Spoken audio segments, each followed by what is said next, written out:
Okay, this will be our July 7th, 10 a.m. Briefing. Search and rescue operations are ongoing throughout Kerr County. We're using assets from local, state, and national first responders. Hundreds of trained first responders are working every aspect of this emergency. As of 8:30 this morning, we've recovered 75 deceased bodies here in Kerr County, including 48 adults and 27 children.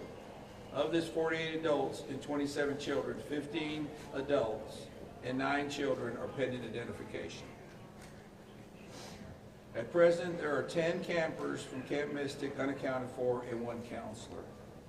We continue to offer our condolences to those affected. Reuniting the families remain our top priority here on this operation. Please note that Highway 39 of an Old Ingram Loop remains closed to the public. Other than those who live in that area would not be allowed out there. I will now turn it over to City Manager Dalton Rice. Good morning, Dalton Rice, the City Manager for the City of Kerrville. As everybody knows, we are working in conjunction with the city under a unified command response and again, a lot of devastation. Our hearts go out to the families and the victims. We want to continue to work together as a community. We love the media support on this to be able to communicate that message, communicate family, communicate togetherness, and we really appreciate all the support in helping us be able to do that. Search and rescue as the sheriff said, search and rescue operations will continue today from Hunt in North Kerr County all the way to Canyon Lake in Comal County. Now, we're only focused on the Kerr County side, but we wanted to talk about that because a linear from Hunt all the way to Comal County in a straight line distance is over 100 kilometers. This is a massive field that is happening, and again, this is unprecedented flood events. So we are still currently in the primary search phase, which is the rapid one. They are running it, we have different segments that are gridded out. Each one of those segments are taking anywhere between an hour to 3 hours, up to 2 kilometers for each segment. So what that means is they're running into a lot of technical challenges with terrain, with water, even potentially, with weather, in the rising fields. We've talked about this before. Volunteers stay out of the way because if we start getting weather reports and all, and all the other complications that are out there, we then have to pull off of those search and rescue missions to be able to communicate to those volunteers to get off, to make sure that they don't become victims themselves. Those operations involve 19 different local and state agencies, in addition to conducting primary and secondary searches. They will be conducting welfare checks on areas in North Kerr County impacted by power outages. And when we say search and rescue operations, that is boat, walking, on the ground, dogs, drones. Again, keep personal drones out of the air. Helicopters. We do have other assets that are continuing to search as well. As of present, KPUB, which is the Kerrville Public Utility Board, is reporting continued power outages between Hunt and Ingram along the South Fork of the Guadalupe River in Hunt. In the South Fork area, there are approximately 40 down power lines and significant infrastructure damage. KPUB has brought in additional utility personnel to help with restoration, but it's not possible at this time when the power is going to be restored. There are some substations along with those power lines that we are still trying to get access to just from debris buildup or them being completely wiped out. So we do not have an estimated timeline when those are going to be fixed. We continue to have substantial number of requests for volunteers, as I said before, and donation opportunities.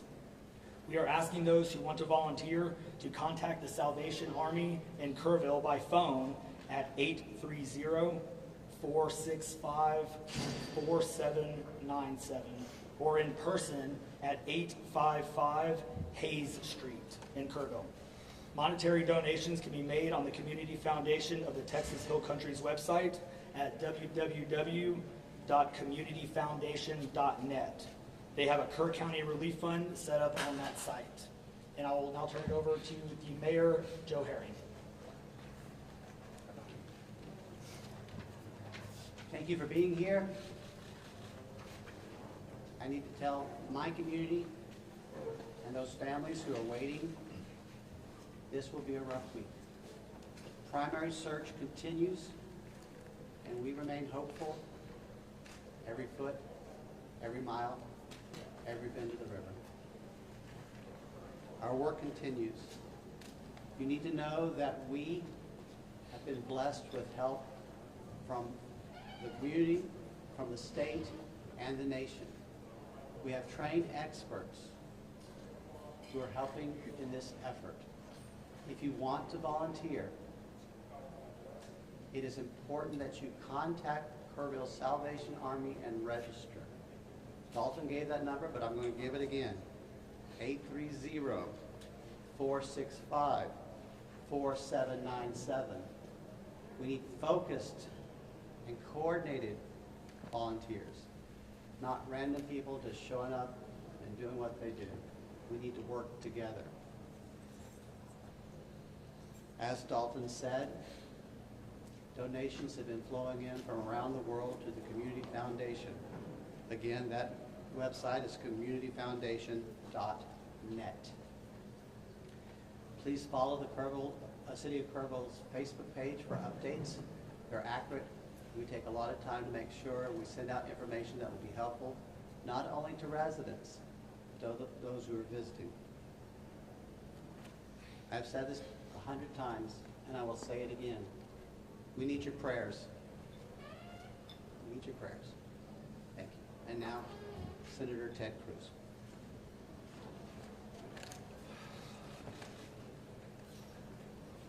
Texas is grieving right now. The pain, the shock of what has transpired these last few days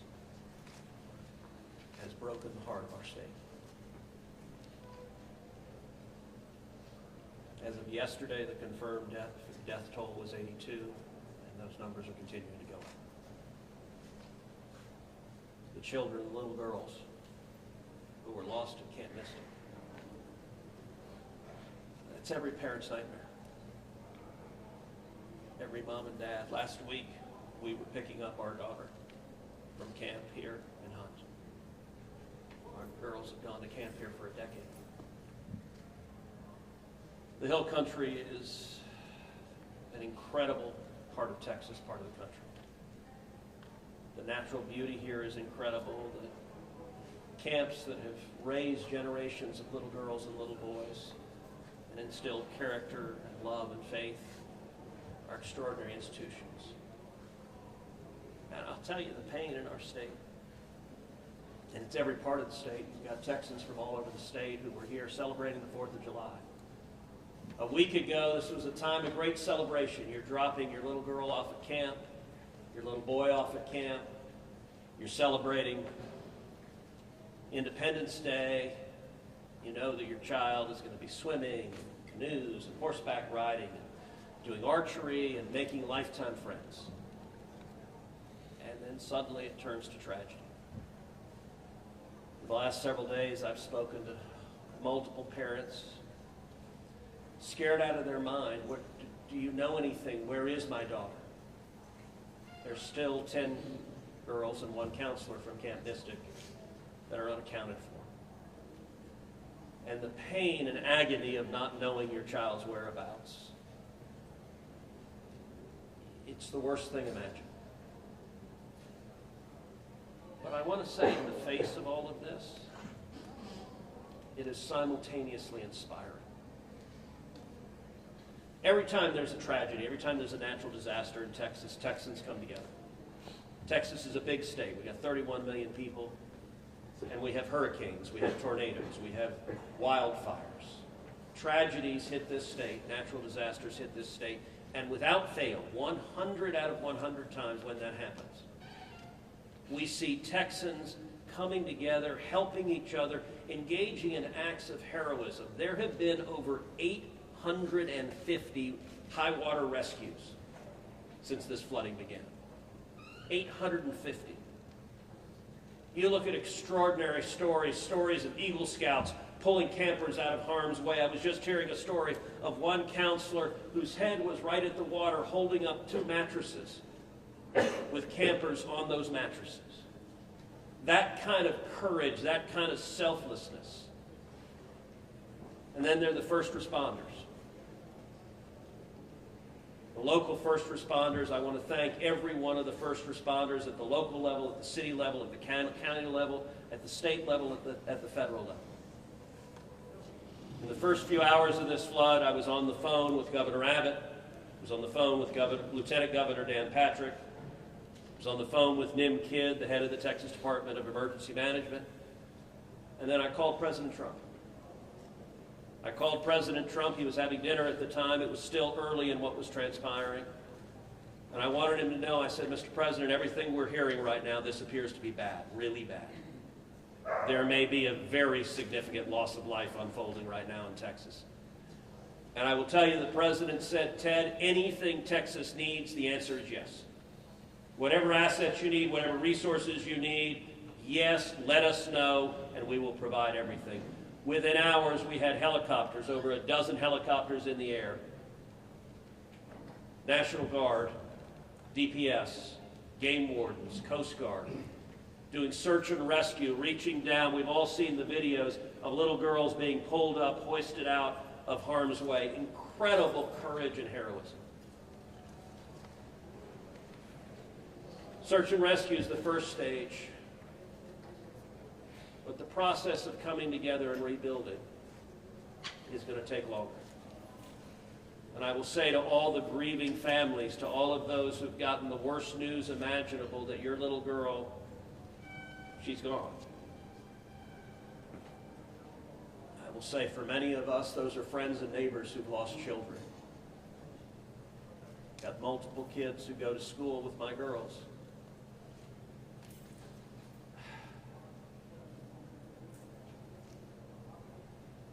The mayor asked for prayers. And I want to say thank you to the millions of Texans, to the millions of Americans, to the millions of people all over the world right now who are praying for Texas and praying for those parents.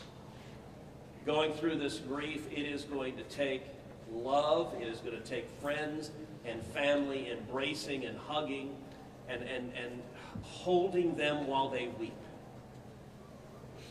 And it's going to take the church. With every disaster, one of the things we see here in Texas is the church steps up and the church helps and the church feeds and clothes and comforts. This morning I met with a group of chaplains who've been going through the incredibly difficult process of talking to mom and dad after mom and dad who just lost the most precious person they ever knew. And those chaplains are just trying to love them and show God's love. So I want to say we will come through this. To those in the midst of grief right now, that might seem hard to fathom. But Texas will come through this. And I just want to say thank you. I want to say thank you to these gentlemen here who are working. They are not sleeping. They are working every day. Thank you to the families. Thank you to the Salvation Army. Thank you to everyone who is just reaching out and saying, how can I help? We will come through this, and we'll come through this together. Thank you. And now we'll take questions. Senator, you talked about how you know kids here, how you've taken your own kids to camp.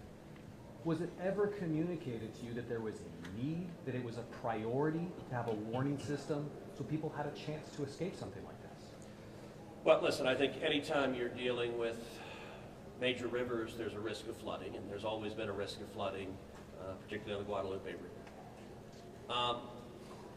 I will say, in the wake of every tragedy, there are things that are predictable. One of the things that's predictable is that you see some people engaging in, I think, partisan games and trying to blame their political opponents for a natural disaster. And you see that with a hurricane, with a tornado, with a wildfire, with this flooding, where people immediately say, well, the hurricane is Donald Trump's fault.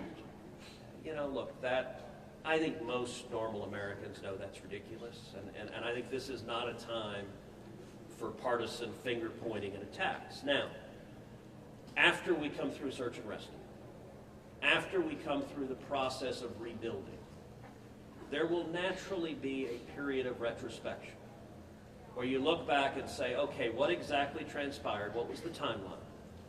And what could have been done differently to prevent this loss of life? And that's a natural process. I think it should not happen in a bitter and partisan sense, but it should happen in a reasonable sense of saying, what lessons can we learn? And I will give an example. You know, Houston's my hometown. If you live on the Gulf Coast, we get hurricanes. That's part of living on the Gulf Coast as hurricanes hit. And I do think Texas as a whole has learned over time how to deal more effectively with hurricanes. And so you look here, we know the National Weather Service put out an emergency warning just after 1 a.m. and a second emergency warning just after 4 a.m. Now, obviously, most people at 1 a.m. and 4 a.m. are asleep. And so I think we will have a reasonable conversation about, A, are there any ways to have earlier detection? And some of that, the limits of a flash flood, they're very difficult because they can arise so quickly.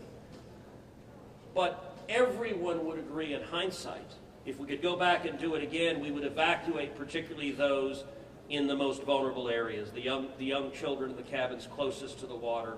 We would remove them and get them to higher ground if we could go back and do it again. Obviously, everyone would.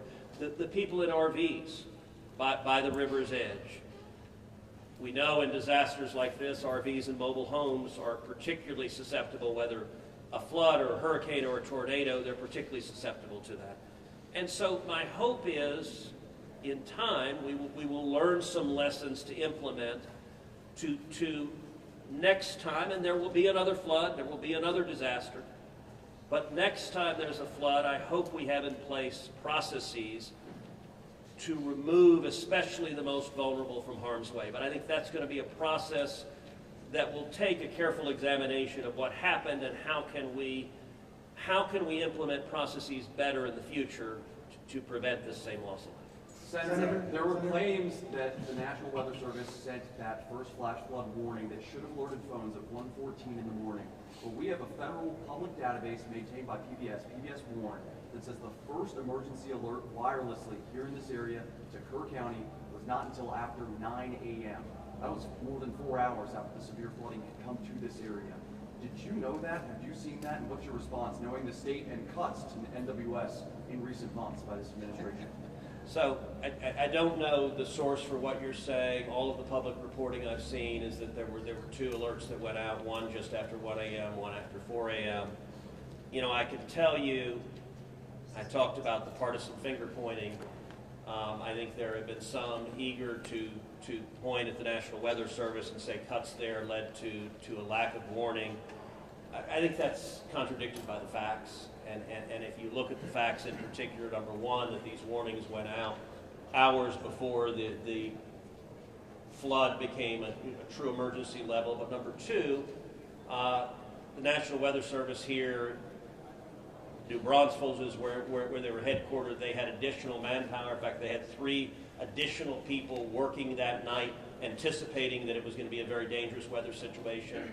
I also think it's worth noting that the National Weather Service Union, which has been very critical of the DOGE cuts, has publicly said that they don't believe that the reduction in staffing had any impact whatsoever on their ability to warn of this event. And so, look, I think it is reasonable over time to engage in a retrospective and say at every level what could have been done better, because all of us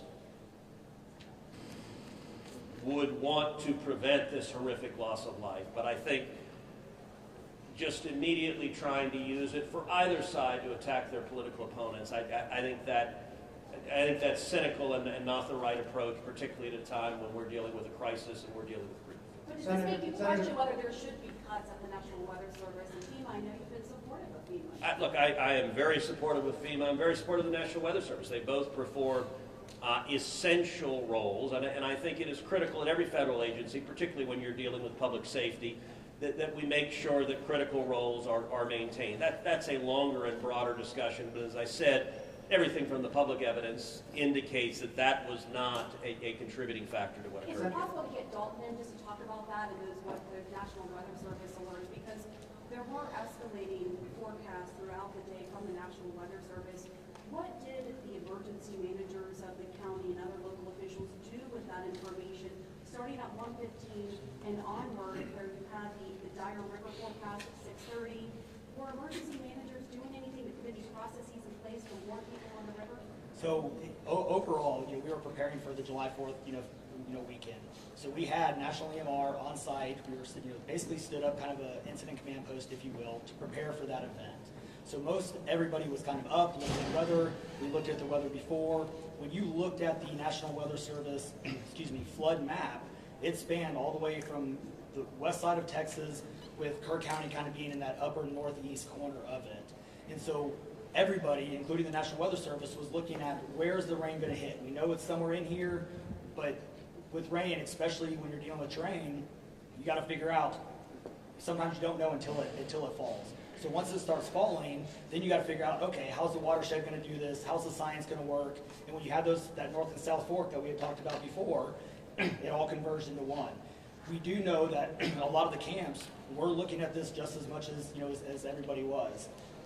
With the rainfall percentages, even the National Weather Service had looked at, and don't quote me on the numbers, but it was anywhere between 1 to 7 inches. We got significantly over that. And again, when it goes into very congregated areas and how that watershed shifts into the rivers, that impacts things. And so the camps, obviously, we've heard stories where campers were getting up. They were up at 3:30 in the morning. They were trying to move to higher ground. That's the head. And the other interesting part of the terrain, and we've talked to UGRA folks as well, this is the headwaters of the Guadalupe. This is the beginning. This is where everything forms when it comes into the North and South Fork. And so as those things develop, it develops very rapidly, very quickly, and this rose very quickly in a very short amount of time. And so those campers that were able to do that, it worked. There's been the other question, I'll just give this one out. Evacuation. Well, why don't we evacuate? Well, evacuation is a delicate balance, because if you evacuate too late, you then risk putting buses, or cars or vehicles or campers on roads into low water areas trying to get them out, which then can make it even more challenging, because these flash floods happen very quickly as well. And so we saw that in 1987, but was there any discussion to evacuate earlier when it wasn't too late? Was there any discussion about that among the officials? Repeat your question. Was there any discussion to evacuate or activate any emergency plans before it was too late, where it would be very dangerous like that? Well, so again, just like disasters in Texas everywhere, it's very tough to make those calls, because what we also don't want to do is cry wolf. We don't want to make sure that we activate it at the right time. It is very difficult, very challenging, especially with this. We're looking at 100 kilometers, right? That's a big straight line distance. That's not even along the river. These areas take a lot of time to get out to. So even when first responders were on the ground at 3:30 in the morning, and we had reports, we had first responders that were getting swept away, actually responding to the first areas of rainfall. That's how quick it happened. First responders who have experience, who are Swiftwater qualified, were driving to as soon as the rain started falling, were driving to these areas, and one of them got swept off the road. So what One last question, everybody, one last question. Between 1 and 4 a.m. from local law enforcement to the camp, saying, I know you can't get buses in an hour, but was there anyone telling the camp between 1 and 4 a.m., you need to get the girls to higher ground, at the very least, even if they have to walk up there in the rain, as many of them actually ended up doing? Was there any communication from local law enforcement or anyone at that camp between 1 and 4 a.m.? That I don't know off the top of my head. What I do know, though, is there's 55,000 people in Kerr County. Kerr County is a massive, massive area. From here to those camps is 45 minutes on a good day. And so, obviously one of the big challenges that we have, even when you have cell service, a lot of those areas don't even have cell service. Radio communications towers, radio towers within the hill country, it becomes very challenging. So there's a lot of areas, especially when weather comes in, where cellular towers are down or you already have bad service. So there's a lot of factors that play and a lot of variables in there on communication that, again, I think as we work through this process, we know everybody has a lot of questions regarding what are the next steps and what's next. And I think all of these things, these are all great questions. And as we continue search and rescue and as we continue to move to the next step, we definitely want to dive in and look at all of those things, from cell service tower to radio communications, or emergency alerting. Any of those things, I think we all really need to take a look at and review. And we're looking forward to doing that once we can get this search and rescue and stuff. In regards to the total number of, before I say anything else, I just want to say thank you to you, all the first responders, everyone involved. We've been praying. Thank you. Community's been praying. The media's been praying. Thank you guys for doing that. I've got two questions. One for you, trying to get an accurate count on number missing? I know you can't, I know we don't know we don't know what we don't know. But do we know a rough idea on total estimates that are still missing overall throughout the county? And then one other follow-up, this may be for Senator Cruz. A lot of speculations being made about this being somehow man involved with the weather modification, with some of the rainmaker technology, working with farmland. Do you think any of that, is there going to be any investigations into that, or can you communicate anything on that? Let me answer your first question. I'll definitely turn that second one over. So, on the first question, with missing persons, so obviously we have the knowns, the Camp Mystic kids, which is the numbers coming down as the sheriff has stated, and then we have the unknowns. But we don't know what we don't know. We actually have a 5 hotline line. It fluctuates between 3 and 5, but we're working on it. We get calls 24 hours, 7 days a week. We haven't hit the weeks yet, but we're still taking in calls. We are collecting all that information. So we don't have a solid number that we're willing to talk about right now. We do know that it is a lot, because we also are getting a lot of fake calls. You're looking. This is a worldwide discussion, and we're dealing with scammers. Victims' families are being reached out to, saying that they have their kids, pay me money. It's heartbreaking. It's absolutely heartbreaking. We're dealing with with mental health issues, where people are calling saying they have visions. All of these things we're dealing with on a day-to-day basis, and we're having to vet this information, and it becomes very taxing on our people. Again, this is an extremely heartbreaking, this is, if not the worst, one of the worst, disasters in this region in a very, very long time, even beyond 1987. And so, but we're Would best estimate like dozens or hundreds, or just to give people an idea? a lot. So, At what point do you think? The follow-up, yeah. Yeah. just a follow-up question. Yeah, And not to get into the weeds on, people are asking lots of questions, and where should we start the investigations after? to the best of my knowledge, there is zero evidence of anything related to anything like weather modification. And look, the internet can be a strange place. People can come up with all sorts of crazy theories. What I know is a reality is that a whole lot of Texans are grieving right now. I will tell you, I was visiting with one parent who was talking about online, being harassed online because their information was public, that they had a little girl who was missing at Mystic. And look, there are a lot of people who are messed up, and my call for everyone, there's a time to have political fights, there's a time to disagree. This is not that time. This is a time just to reach out, support each other, go volunteer at the Salvation Army, give them money, go volunteer at your church, you know what I did when this happened? Just go hug your kids. Because I got to tell you, I hugged my girls with tears in my eyes, because every one of us who's a parent, there but for the grace of God go I. And nothing will fill the void in these moms and dads' hearts, but they'll make it through it. And every one of us, we have an obligation to come through and help them make it through it. And look, Texas will come through, and let me say, Kerr County, the Hill Country is incredible, it is beautiful. And these summer camps, Camp Mystic is an incredible Texas institution. For a century, it has made a profound difference helping young girls become strong women in Texas and across the country. And so, for me at least, I'm praying for these camps. I'm praying for all the campers, everyone implicated, everyone impacted. And I hope we come together and stand as one. Thank you. Thank you, everybody. Thank you, everybody.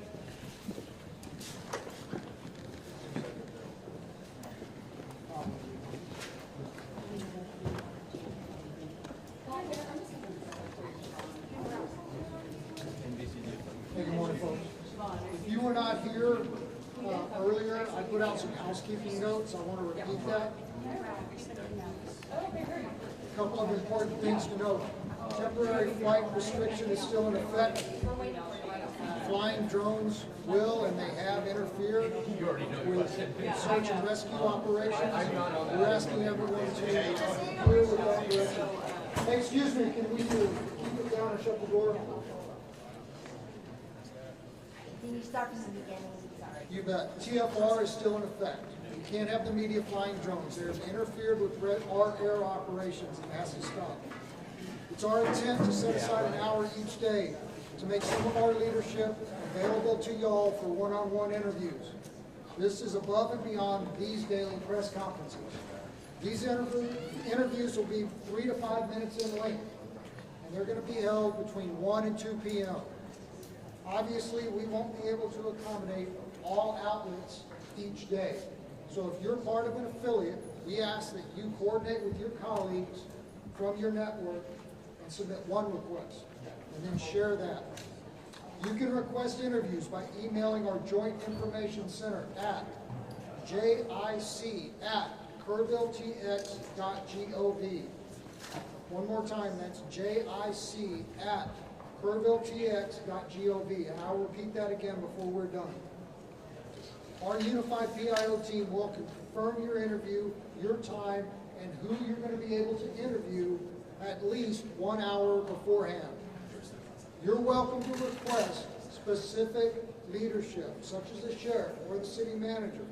However, given the fluid nature of response and the quantity of requests that we're expecting to get, we cannot 100% guarantee that you're going to be able to speak to the interviewee that you would like to. Footage. Our PIO team will be in the field today, and we're capturing images and B-roll of response and recovery efforts. As soon as it can be made available, a link will be emailed out from our JIT email address for you to download materials for your own use.